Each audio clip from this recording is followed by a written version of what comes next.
Strokovnjakinjo za bonton Marto Kos Marko sva preverila, kako je z bontonom v gledališču.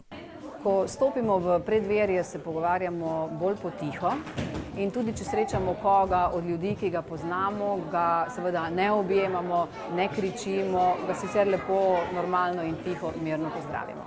Plašče, jakne in dežnike oddamo v garderobo in seveda nikoli ne zamujamo.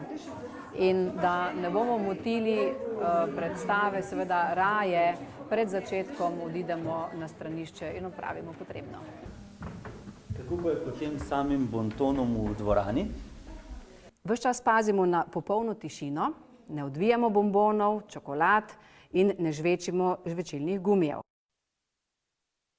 Telefon seveda takoj izklopimo in niti ne pošiljamo MMS-ov ali SMS-ov, seveda tudi ne igramo igric.